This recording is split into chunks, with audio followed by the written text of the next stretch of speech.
नमस्कार. मी भाऊ तोरसेकर. तुम्ही बघत आहात प्रतिपक्ष. मित्रांनो, जवळजवळ 3 आठवड्यानंतर मुंबईला परत आलेलो आहे. प्रवासाच्या थकव्यामुळे अख्खा दिवस रविवार झोपण्यात घालवावा लागला. संध्याकाळी वेळ मिळाल्यानंतर हा व्हिडिओ करतोय. असं वैयक्तिक दुखणं बाजूला, मित्रांनो, ज्या काय गेल्या 8-10 दिवसामध्ये बातम्या रंगवल्या जात आहेत, राजकीय बातम्या रंगवल्या जात आहेत, राजकारण रंगवण्याचा प्रयत्न होतोय, त्यामध्ये एकूण असं दिसतं की महायुती कशी मोडणार आहे, यामध्ये ज्यांना इंटरेस्ट आहे त्यांच्यासाठी अधिकाधिक ब्रेकिंग न्यूज कशा बनवता येतील या दृष्टीने प्रयास चालू आहेत.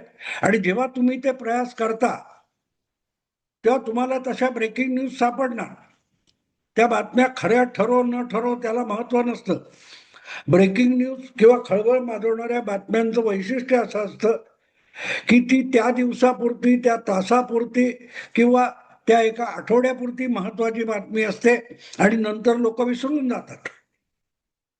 अगदी आता महिनाभर आपण बघितलं, महिना दीड महिना जेव्हा बिहारच्या निवडणुका रंगात आलेल्या होत्या तेव्हा भाजपचा आणि नितीश कुमारचा पराभव कसा होणार, दारुण पराभव कसा होणार, आणि काँग्रेस आणि राष्ट्रीय जनता दलाचं सरकार येऊन तेजस्वी यादव कसा मुख्यमंत्री बनणार यावर रसभरीत वर्णनं चालू होती. आणि ती वर्णनं करणारे 14 नोव्हेंबर म्हणजे निकाल लागल्यानंतर अल्पावधीतच आपण बोललेले शब्द सुद्धा विसरून गेले.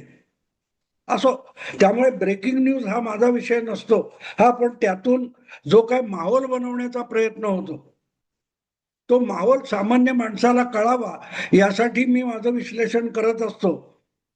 आणि मग असला माहोल बनवणारे असतात, त्यांचं एक वैशिष्ट्य असतं, त्यांना बुडत्याला काडीचा आधार, तसं त्यांना त्यांच्या मनात संशयाचे जे वादळ घोंगावत असतं त्या वादळाला पूरक ठरू शकेल असं कुठला तरी पाला पाचोळा, एखादं सुक पान उडत आलं, काडी कचरा उडत आला तरी ते त्याला असं घट्ट पकडतात.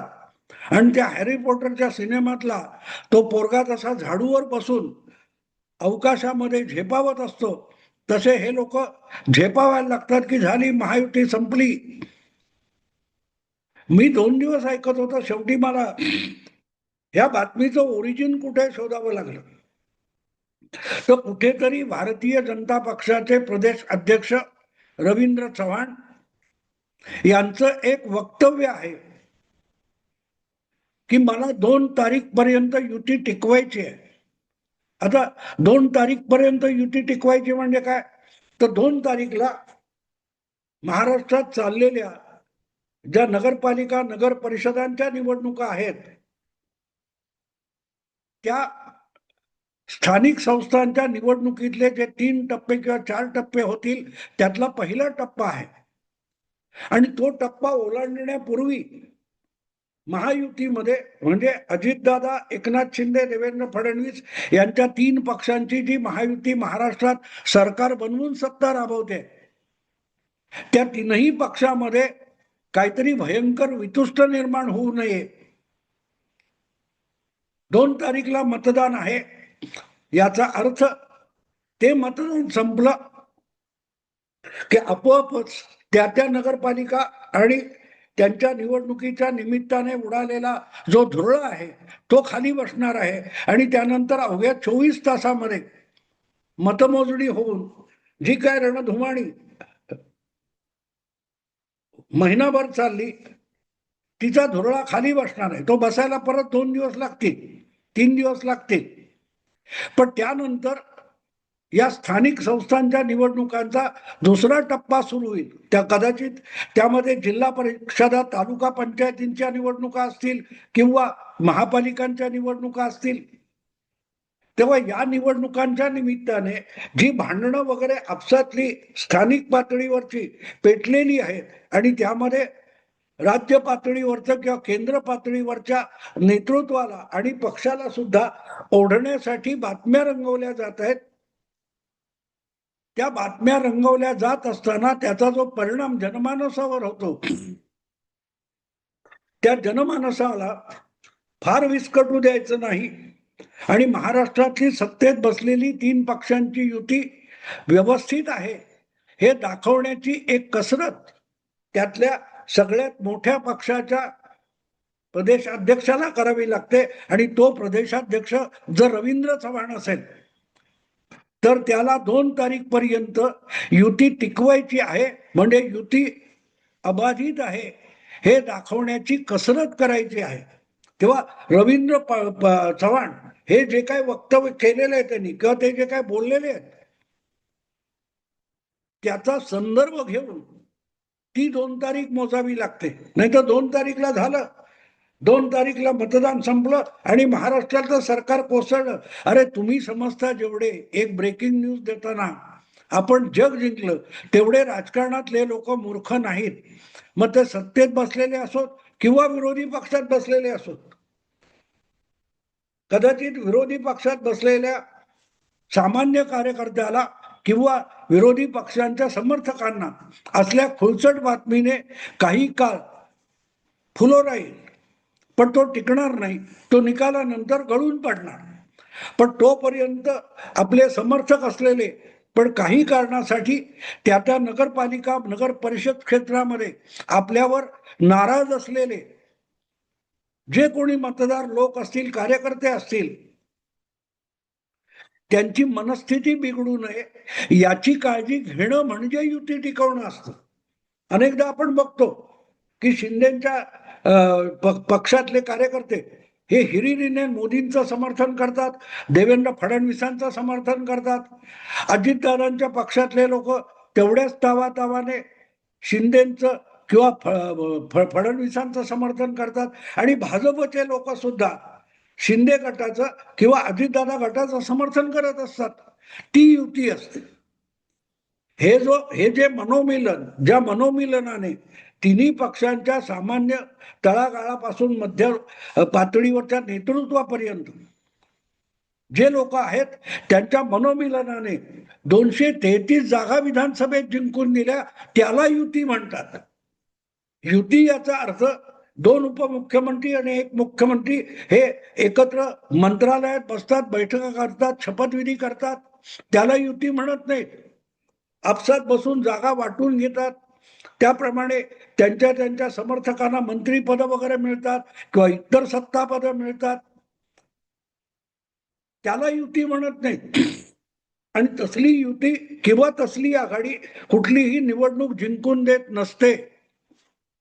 हे महत्वाची गोष्ट लक्षात घ्या. निवडणूक जिंकून देणारी जी युती किंवा आघाडी असते ते आपण महाराष्ट्रात बघितली आणि बिहारमध्ये बघितली.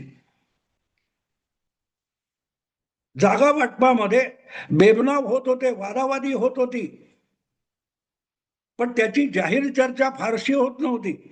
आणि असा बेबनाव होईल तिथे अगदी अमित शहा किंवा केंद्रातले 2-3 मंत्री पळत पळत जाऊन त्या नाराजांना बरोबर घेऊन बसून त्यांच्याबरोबर 2-2, 4-4 तास बोलून त्यांची समजूत घालत होते, त्यांच्यातली भांडणं मिटवत होते. त्याचा परिणाम बिहारमध्ये दिसला. महाराष्ट्रात तेवढं उघडपणे युतीमधली भांडणं दिसली नाहीत, पण त्याला युती म्हणतात. त्या एकेका स्थानिक पातळीवर अगदी एका पक्षात सुद्धा 2 नेते एकमेकाविरुद्ध हडवैरी असल्यासारख्या भावना मनात धरून असतात. कधी संधी मिळेल आणि ह्याला पक्षातून संपवतो आणि पक्षातलं त्याचं स्थान आहे ते मी गळाप करतो, बळकावतो, या भावनेने एका पक्षाच्या एका झेंड्याखाली एका तालुक्यात एका शहरात वागणारे लोक सुद्धा असतात. पण त्यांना एकत्र ठेवणं, एकत्र वागवणं ही खरोखरच वरच्या नेतृत्वासाठी तारेवरची कसरत असते. आणि तो जर तोल सांभाळता आला नाही तर कर्नाटकात मुख्यमंत्री आणि उपमुख्यमंत्री यांचा जो रोजच्या रोज नित्य नेमाने टीव्हीच्या कॅमेऱ्या समोर तमाशा चालतोय तो आपण बघतोय. तेव्हा तो तमाशा होऊ नये, जगासमोर आपल्या युतीची, आपल्या मैत्रीची, आपल्या पक्षशिस्तीची अब्रू जाऊ नये यासाठी जे प्रयत्न करावे लागतात आणि तो जो समन्वय असतो त्याला युती म्हणतात, त्यालाच आघाडी म्हणतात.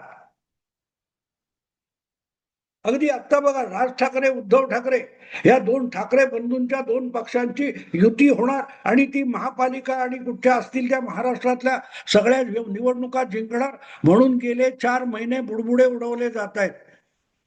पण अजूनही राज ठाकरे आणि उद्धव ठाकरे यांनी जाहीररित्या एकत्र येऊन आम्ही एकत्र निवडणुका लढवतोय, कोणाला आवडत न आवडत, ज्यांना आवडणार नाही त्यांनी आमच्यासोबत नाही राहिला तरी चालेल असं उद्धव ठाकरे धमकावू शकत नाहीयेत.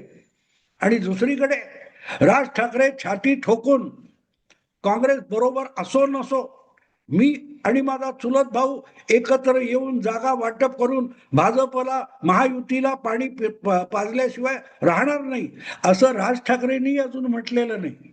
आणि म्हणून ठाकरे बंधूंची युती असा जो शब्द वापरला जातो तो किती निरर्थक आहे तुमच्या लक्षात येईल.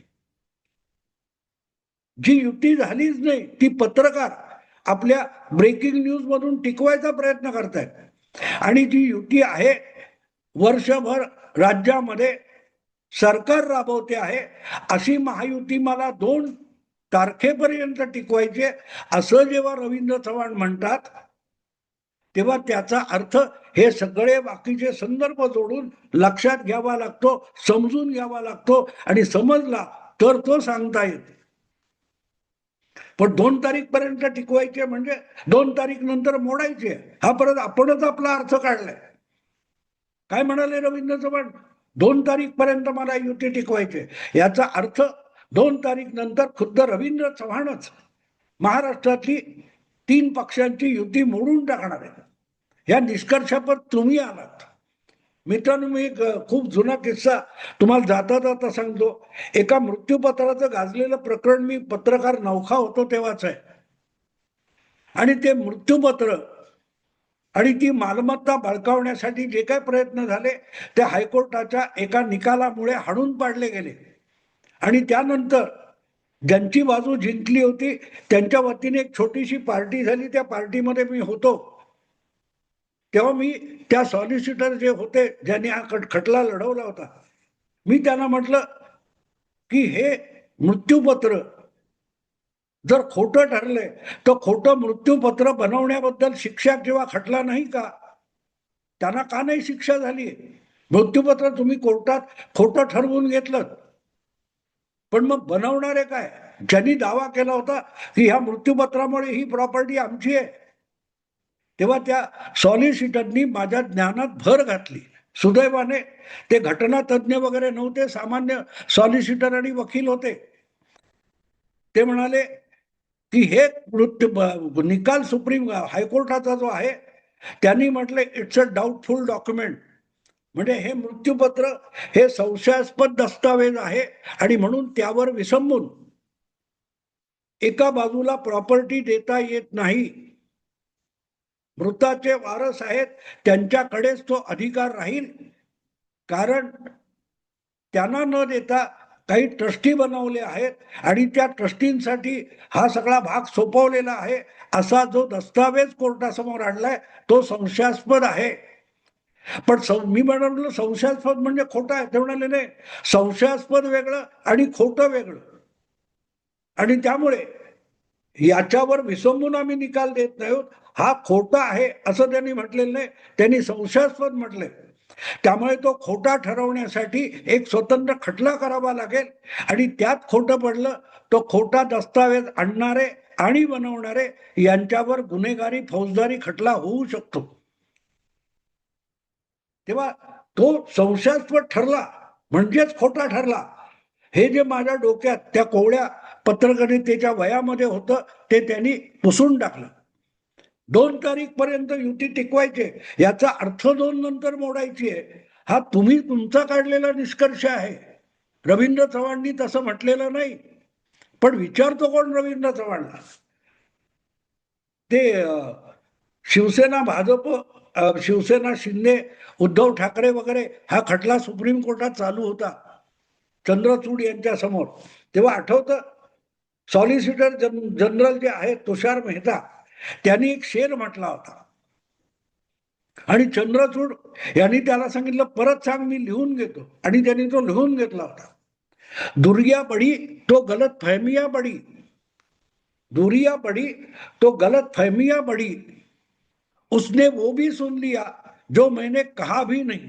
नेमकी तीच गोष्ट इथे लागू होते की रवींद्र चव्हाण बोलायचं ते बोललं असतील, पण ह्या लोकांनी आपल्याला पाहिजे ते ऐकलं. 2 तारीख पर्यंत टिकवायचे, पुढे 2 तारीख नंतर मोडायचे, 2 तारीख नंतर मोडायचे. हे तुमच्या डोक्यातलं आहे, रवींद्रच्या डोक्यातलं नाहीये. गंमत कशी असते बघा मित्रांनो. आणि मग त्याच्यावर बागडायला सुरुवात झाली.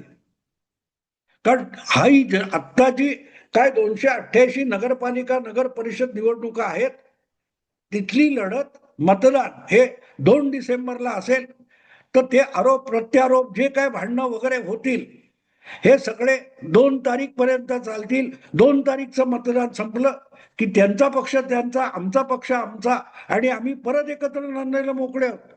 आणि हेच देवेंद्र फडणवीसांनी 1.5-2 महिन्यापूर्वी, 3 महिन्यापूर्वी सांगून टाकलेलं आहे की आम्ही युती म्हणूनच लढणार आहोत. पण महायुती म्हणून जिथे लढता येत नाही, 2 पक्षांचं किंवा 3 पक्षांचं मेतकूट जमत नाहीये, अशा ठिकाणी कोणी एकटा लढेल, कोणी दोघांपैकी तिघापैकी दोघे एकत्र येतील, तिसरा त्यात नसेल. पण एक गोष्ट तत्व म्हणून आम्ही स्वीकारलेली आहे की सगळ्या स्थानीय संस्थांचे निकाल लागल्यानंतर सत्तेमध्ये मात्र महायुती म्हणूनच बसायचं आहे. आणि याचा अर्थ सोपा होतो की मतदान होईपर्यंत जे एकमेकांच्या उरावर बसून एकमेकांवर आरोप प्रत्यारोप करतील, ते सुद्धा निकालानंतर सत्ता काबीज करण्यासाठी एकत्र आलेले दिसू शकतात. जाता जाता एक संदर्भ सांगतो फक्त, ही नारायण राणेंची 2 मुलं एकमेकाच्या विरुद्ध कणकवलीमध्ये दंड थोपटून उभी राहिलीत, पण एका घरात राहणारी आहेत ना. एकदा हे राजकारणाचं नाटक संपलं, मग काय एकाच घरात राहणार आहेत ना. आणि हेच अजितदादा, सुप्रियाताई, शरद पवार पण सांगत आले ना. आज राज ठाकरे आणि उद्धव ठाकरे एकत्र येणार असतील आणि एकमेकांच्या घरी जाणार असतील, ते एकाच घरातले आहेत ना, असं तुम्ही म्हणता ना, त्यालाच युती म्हणतात, त्यालाच आघाडी म्हणतात. भांडू, एकमेकावर आरोप करू, अगदी शिवीगाळ करू, पण नंतर एकत्र राहायचं आहे याचं भान ठेवून जी भांडणं होतात त्याला टिकवणं म्हणतात. रवींद्र चव्हाण जेव्हा म्हणतात की मला 2 तारीख पर्यंत युती टिकवायची आहे, याचा अर्थ त्यांना राजकारणाच्या पलीकडे जाऊन ह्या इतक्या भांडणामध्ये आणि टोकाच्या आरोपांच्या कालखंडामध्ये सुद्धा 2 पक्षातलं, 3 पक्षातलं एकमेकांविषयी जे हळवं नातं आहे, ते नातं मला टिकवायचंय. आपण एखाद्या ठिकाणी वादळ आलं की आडोसा घेतो, पण आडोसा ते वादळ संपलं की परत बाहेर येतो.